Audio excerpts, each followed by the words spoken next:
Hello and welcome back to Shakesyear. We are working on Locrine and we get to hear from Locrine today in Act 5, Scene 5. And if you remember, this particular scene started out with the ghost of Corineus coming in and saying it's a dark and stormy night and things are starting to look bad for Locrine.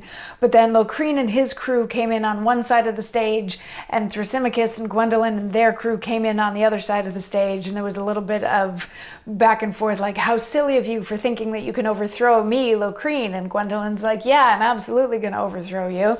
And then they're like, well, we didn't come here to talk, we came here to fight. And Locrine's like, yeah, take my sword, or like, feel my sword.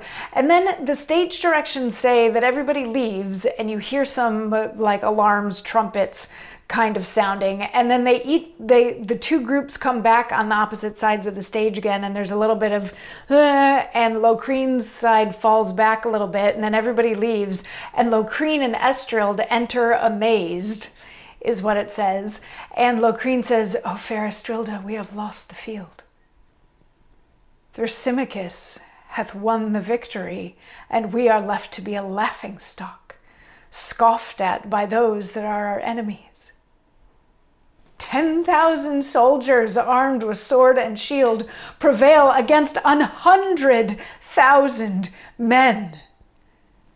Thrasymachus, incensed with fuming ire, rageth amongst the faint-heart soldiers, like to grim Mars when covered with his targe. He fought Diomedes in the field, close by the banks of the silver Simois.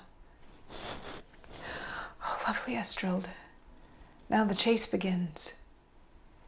Ne'er shall we see the stately Troyvenant mounted with coursers garnished all with pearls. Ne'er shall we view the fair Concordia, unless as captives we be thither brought. Shall Locrine then be taken prisoner by such a youngling as Thrasymachus? Shall Gwendolen captivate my love? Ne'er shall mine eyes behold that dismal hour, ne'er will I view that ruthful spectacle, for with my sword, this sharp curtle axe, I'll cut in sunder my accursed heart.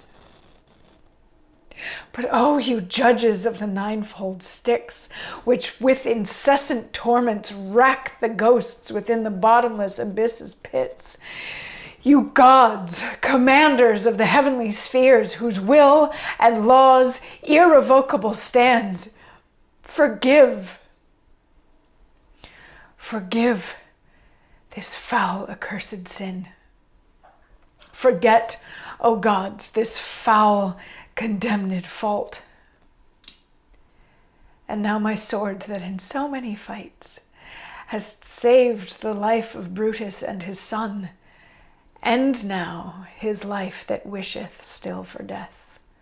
Work now his death that wisheth still for death. Work now his death that hateth still his life. Farewell, fair Estrild, beauty's paragon, framed in the front of forlorn miseries.